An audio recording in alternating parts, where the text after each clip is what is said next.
तो CMI 2022 में group theory का आया हुआ एक क्वेश्चन है, क्या है? By a simple group we mean a group G in which the only normal सब groups are I group consisting the identity only and the G. Okay, pick the correct statement from below. ठीक है, चलो. No group of order 6 to 5 is simple. पहला option है. दूसरा option है GL2R is simple and let G be a simple group of order 60, then G has exactly 6 group of orders 5.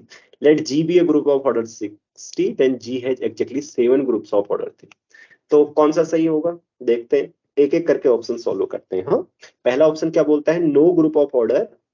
Group का order क्या दिया गया है? जी बोलेंगे हम ग्रुप को, उसने बोला ही है जी. ग्रुप का ऑर्डर दिया है 6 to 5. आपको भी पता लग गया होगा, ये तो 5 क्यूब है, राइट. इज नॉट सिंपल बोला है, उसने बोला है कि no group of order 6 to 5 is not simple. Option ऐसा बोल रहा है. हाँ, ये सही है. हाँ, सही है. 5 to the power 4 होगा वो. हाँ, 5 से डिवाइड होगा, राइट. 5 की अच्छा अच्छा, हाँ 5 की पावर 4, सॉरी 5 क्यूब लिख दिया मैंने, आई am really sorry. So is not simple. हाँ, ये क्यों नहीं होगा सिंपल? कोई भी पी ग्रुप का सेंटर नॉन ट्रिवियल होता है, सेंटर हमेशा नॉर्मल होता है. ओके, सेंटर उसमें नॉर्मल होता है, राइट. ये सेंटर अगर आइडेंटिटी हुआ तो पी ग्रुप का सेंटर तो नॉन ट्रिवियल होता है, मतलब आइडेंटिटी वगैरह कुछ सेंटर ऑफ जी की कार्डिनलिटी 1 से ज्यादा होगी. ठीक है, ये आपको एक रिजल्ट में लिखा देता हूं. आप बताओ इसका प्रूफ कैसे करते हैं. अगर आपको ये प्रूफ इंटरव्यू में पूछ लिया जाए कि suppose G be a group, G be a p group. P group means p prime है group, that is order of ji p to the power r. ठीक है, पी टू दी पावर, फिर r का मतलब are क्या है? Greater than equal to 1 है, और वो सब मैं नहीं लिख रहा हूं, पी प्राइम है. तो देन कौन प्रूव कर सकता है इसको? Order of z g can no, या आप ये बोलिए z g can not be identity only. Okay, देखो इसको प्रूफ करना बहुत आसान है. कैसे प्रूफ करते हैं वो मैं आपको बता देता हूं. इसको आप प्रूव करते हैं, क्लास इक्वेशन आपको आती है ना, एक क्लास में लेक्चर नोट्स में है, वो देखना, लेक्चर में मिल जाएगा आपको, मतलब आ जाएगा ये क्लास इक्वेशन में. ओके, क्लास इक्वेशन जब आप प्रूव करते हैं तो क्या करते हैं? कार्डिनलिटी ऑफ जेड जी, फिर इस तरीके से, राइट. यहां किसकी कार्डिनलिटी आती है? A belongs to G, order of G over order of N a. लेकिन ये समीशन कहाँ रन करता है? पहली तो बात, a does not belongs to Z G, and where this summation runs over only one element in each conjugacy class. हाँ, एक एलिमेंट से, एक कंजुगेसी क्लास से एक एलिमेंट लिया जाता है. या आप यहाँ पे सीधे कंजुगेसी क्लासेस लिख सकते हो, और ध्यान रहे कि कंजुगेसी क्लासेस का जो ऑर्डर होगा पी ग्रुप के लिए, वो भी क्या हो सकता है? वो भी क्या होगा? किस फॉर्म का होता है? कंजुगेसी क्लास का जो ऑर्डर होता है वो डिवाइड करता है किसको? जी को. मतलब प्रूफ कैसे होता है वो आपको एक आइडिया बता यहाँ से. ये भी क्या होता है? पी टू दी पावर, ये जो सम आता है ना, p to the power k form का आता है.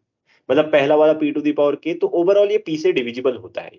ये चीज पी से डिविजिबल होती है, मतलब समझिए, क्योंकि किसी भी क्लास का ना, क्लास क्या होता है, ऑर्डर ऑफ क्लास क्या होता है किसी भी एलिमेंट की, ये होता है, आपको पता होना चाहिए, नॉर्मलाइजर का ऑर्डर. तो ये इंडेक्स है किसी सब ग्रुप का. तो अब पी ग्रुप के लिए क्या हो गया? P to the power k, order of ji p to the power k है, तो उसके सब ग्रुप्स का ऑर्डर क्या होगा बताओ? उसके सब ग्रुप्स का ऑर्डर भी तो p to the power, sorry p to the power r है ना, p to the power k form के होंगे. क्यों? क्योंकि सब ग्रुप्स का ऑर्डर क्या करता है? ग्रुप के ऑर्डर को डिवाइड करता है. अब जैसे आपके पास 5 के पावर 4 टाइप ऑर्डर का ग्रुप है, तो उसके जो सब ग्रुप्स का ऑर्डर होगा क्या होगा? 5 क्यूब होगा, 5 स्क्वायर होगा, 5 स्क्वायर होगा, राइट. तो इसलिए जब इसको कट करोगे तो ये क्या आएगा? ओवरऑल ये आएगा, यानी कि ये पी का मल्टीपल आएगा इसमें हर कोई एलिमेंट. हाँ, और इन सबका सम भी पी का मल्टीपल आएगा, तो इसको आप बोल सकते हो एक पी का मल्टीपल ओवरऑल. मैं पूरा प्रूफ का आइडिया बता देता हूं आपको, आइडिया का पूरा करा देता हूं. तो ये के टाइम्स पी आएगा, तो ये order of z g. Okay, यहां से दूसरा वाला p to the power r. अब यहां से देखो ऑर्डर ऑफ जेड जी क्या आ रहा है आपका? क्या आ रहा है? p to the power r minus k p, तो यहां से p कॉमन ले लो बाहर, अंदर क्या बचेगा, जो भी बचेगा उसको t बोल दो। तो p से डिवाइड हुआ कम से कम ऑर्डर, p टाइम्स t आया, तो p इसका मतलब कार्डिनैलिटी आइडेंटिटी नहीं हो सकती। आप कह रहे होगे सर अगर ये समीशन एम्प्टी हुआ तो हाँ बिल्कुल हो सकता है समीशन एम्प्टी, क्योंकि सारे के सारे एलिमेंट क्या होंगे, सेंटर में आ जाएंगे, तब फिर जी तो एबिलियन हो गया ना, एबिलियन हो गया तो सेंटर किसके बराबर, जी के ही बराबर हो गया। आई जी बात समझ में, जिस केस में जी एबिलियन हुआ बात खत्म, तो यही है इसका proof। और डिटेल में लिखा हुआ जो आएगा, मतलब पूरा लिखा है मैंने एक एक स्टेप करके, वो लेक्चर नोट्स में और लेक्चर्स में, ठीक है, क्लास इक्वेशन वाले, तो लेक्चर नंबर 27 में। तो इसलिए एंड सेंटर क्या होता है, हमेशा नॉर्मल होता है, ये तो बच्चा बच्चा जानता है, क्लास में कर चुके हैं ना इसको, ऑलवेज। तो एक नॉर्मल सब ग्रुप दिखा दिया। इनफैक्ट एक मजे की बात और बता देता हूं, इसको भी याद रखना, दूसरा रिजल्ट भी यहीं पे बता दूं, क्वेश्चंस के बहाने आपको कम से कम रिजल्ट तो याद हो जाएंगे। जी वैसा ही है, जी है जैसा ऊपर लिखा है, सब नॉर्मल सब ग्रुप्स ऑफ ऑर्डर। ये मैंने कहां प्रूफ कराया है वो भी बता देता हूं मैं, जिनको देखना होगा देख लेना। नॉर्मल सब groups of order, order p की पावर 0 यानी कि आइडेंटिटी वाला, p to the power 1, p to the power 2 dot dot dot p to the power r। P group का ये मजेदार रिजल्ट होता है। अब ये मैंने कहा कराया है, इस बार की जब प्ले लिस्ट आप खोलोगे, ग्रुप थ्योरी का एक क्वेश्चन आया हुआ है पार्ट बी का, 2023 के सॉल्यूशन की प्लेलिस्ट में पार्ट बी में ग्रुप थ्योरी का एक क्वेश्चन है, पी ग्रुप के ऊपर आया है, p to the power 6 order के ग्रुप पर, तो उसमें मैंने इसका प्रूफ भी कर रखा है इस रिजल्ट का, उसके सॉल्यूशन में, ठीक है। तो ये दो चीजें कम से कम तुम्हें याद रहेंगी। तो ये पहला वाला ऑप्शन तो सॉल्व हुआ, ये सही बोला है। GL2R is simple. बताइए भाई, GL2R के बारे में आपने पढ़ा होगा, कोई बच्चा बताओ कि क्या आपने कोई नॉर्मल सब ग्रुप देखा है इसका GL2R का क्लास में? यस सर, क्या देखा था? SL2R।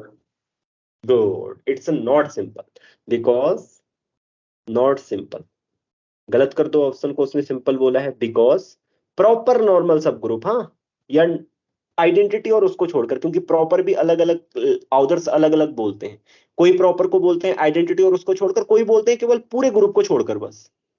ठीक, जब मैं प्रॉपर बोलूंगा जो कॉन्टेक्स्ट कंटेक्स्ट होगा ना, उसके हिसाब से आप अनुमान लगाएंगे कि सर क्या बोल रहे हैं। अभी प्रॉपर का मतलब मेरा क्या होगा, आइडेंटिटी और जी को छोड़कर।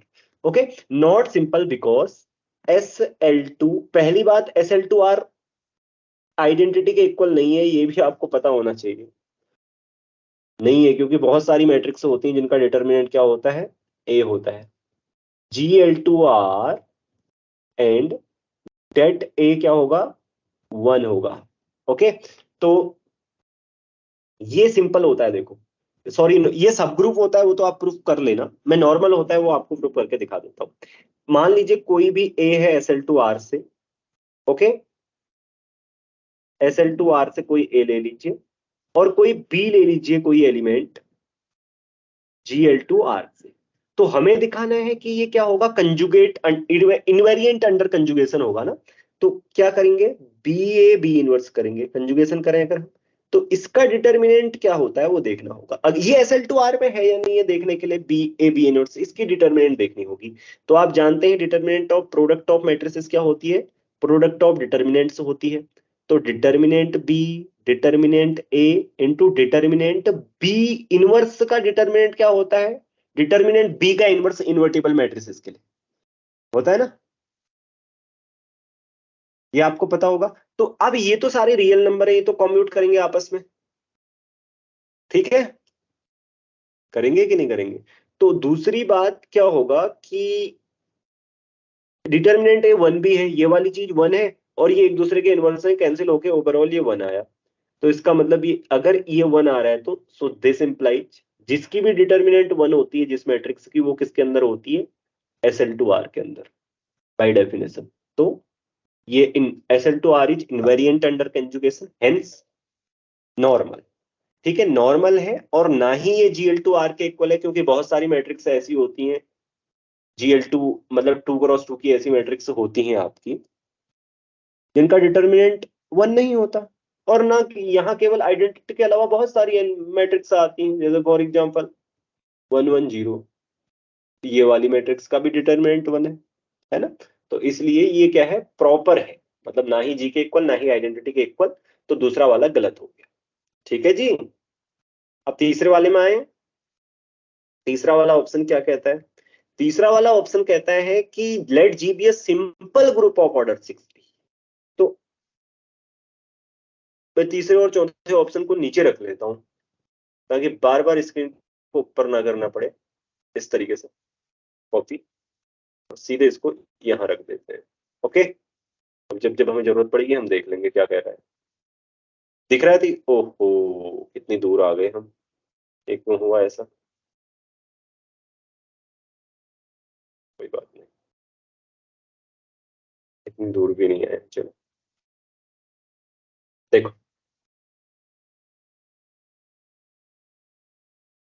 ये है बच्चों तीसरा ऑप्शन। आप इसमें देखो तीसरा ऑप्शन क्या कह रहा है कि अगर जी क्या है, सिंपल ग्रुप है ऑर्डर 60 का। सिंपल ग्रुप जानते हो कोई ऑर्डर 60 का? आप लोग नहीं जानते हो तो मैं अभी A5 बताऊंगा। A5 right right right. तो जी का ऑर्डर क्या है? इस A5 इज द ओनली, और भी है ऑर्डर 60 के नॉर्मल सिंपल। तो Yes, sir. ये 60 ऑर्डर का सिंपल ग्रुप है। ओके चलो देखते हैं, उसकी जरूरत नहीं है यहाँ पे।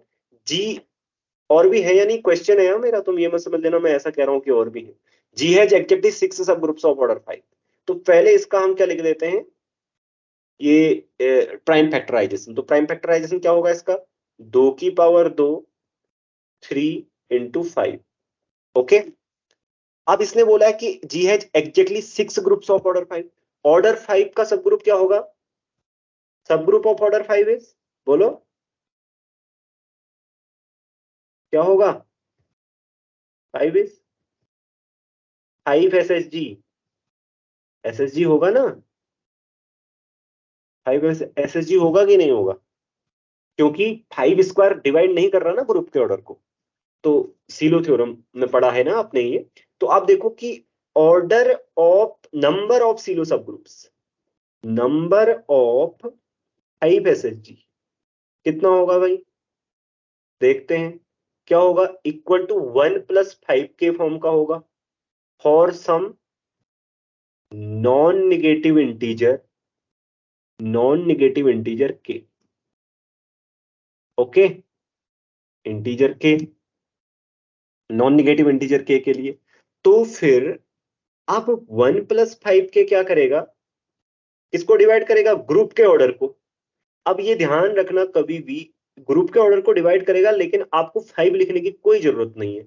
क्यों? क्योंकि 1 + 5 के जो प्राइम फैक्टर्स होंगे वो 5 बिल्कुल नहीं हो सकता उसमें। अगर आप कहो कि 1 + 5 के डिवाइड करता है, 5 की कोई भी पावर आ जाए यहां, तो वो इसको डिवाइड करेगा पक्का। 5 से कोई लेना देना नहीं, क्योंकि 1 + 5 के और 5 का जीसीडी क्या होता है? हमेशा 1 होता है। ठीक है, आप चाहो तो लिख लो भाई, आपकी कैलकुलेशन बढ़ेंगी। आप 5 लिखना चाहो तो लिख लो, मुझे कोई समस्या नहीं है। अब के की पॉसिबिलिटीज क्या है? तो देखो ये वाली क्वांटिटी कितनी आ रही है? 8 3 24, राइट। अगर मैं सही ओ 2 का स्क्वायर है, I am really sorry, it's 2 square, so 3 चुको 12 आ रही है। तो क्या क्या पॉसिबिलिटीज है यहाँ पर? k इक्वल टू 0 और equals to 1. k equal to 1, और तो कोई पॉसिबिलिटीज नहीं है बच्चों, क्योंकि नॉन निगेटिव इंटीजर है ना k। अब अगर आप कहो कि k इक्वल टू 2 क्यों नहीं सर? अरे भाई 2 रख दोगे तो 11 आ जाएगा, 11 तो कभी डिवाइड करता ही नहीं है।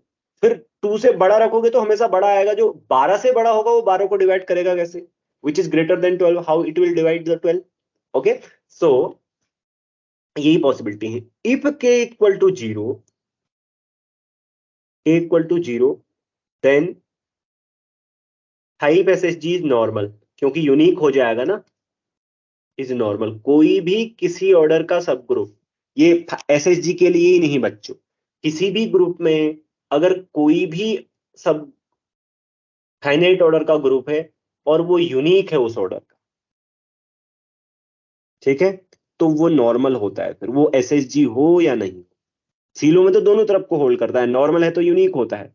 यूनिक है तो नॉर्मल होता है, लेकिन यूनिक ऑर्डर का एक ही हो उस ऑर्डर का, ठीक है, चाहे इनफाइनाइट ऑर्डर क्यों ना हो।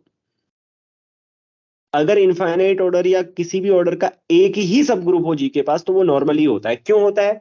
क्योंकि हर किसी जी के लिए ये भी क्या होगा आपका,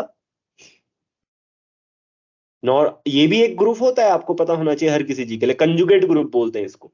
अब इन दो एच का ऑर्डर और इसका ऑर्डर सेम होता है, लेकिन अकेला है एच इस ऑर्डर का, तो ये एच बराबर ये आ जाएगा हर किसी जी के लिए, जी एच बराबर एच जी आ जाएगा, जो कि नॉर्मल सब ग्रुप की डेफिनेशन होती है। तो ध्यान रखना, कभी भी अगर किसी ग्रुप का कोई सब ग्रुप है ऑर्डर ऑफ एच बोलिए और यूनिक है उस ऑर्डर का जो एच का ऑर्डर है, तो वो नॉर्मल होता है, ठीक है। तो 5 SSG देखो, k equal to 0 means unique होगा ना, 5 SSG unique, unique so normal.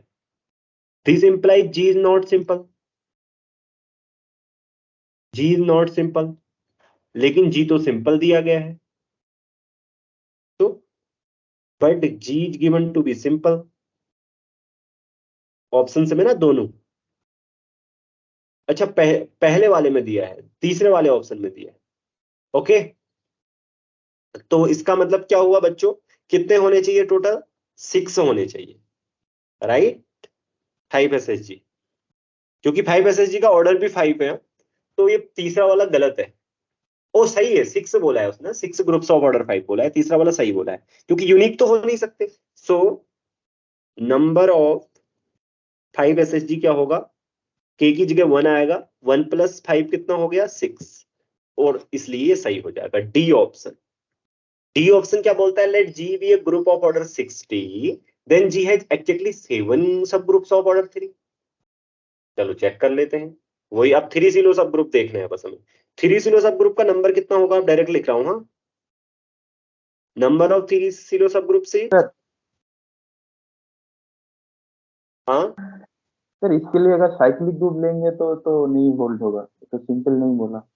ओ अगर कुछ नहीं cyclic बोला है ना, सिंपल, ओ सारे से राइट राइट राइट, क्या तो था वन, मुझे लगा सिंपल ही बोला था, चेक करने चला है, okay right. Let ji be a group of order 60 and G has exactly 7 सब ग्रुप्स ऑफ ऑर्डर 3, क्या टेक, नहीं होगा। हाँ, G equal to Z60, cyclic group के पास केवल हर किसी ऑर्डर का सर यूनिक सब, A5 से भी नहीं होगा। अच्छा A5 से भी नहीं होगा, ठीक है। तो देखो G इक्वल टू Z60 अगर आप ले लोगे, देन G हैज यूनिक सब ग्रुप ऑफ ऑर्डर 3।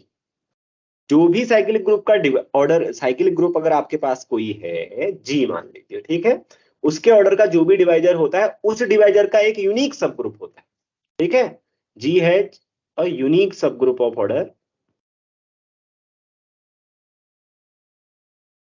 क्योंकि देखो ये एबिलेन है, वैसे भी नॉर्मली ये एबिलेन है, इसका जो 3 सिलो सब ग्रुप होगा वो नॉर्मल होगा, तो यूनिक होना चाहिए, वैसे ही बात क्लियर हो गई।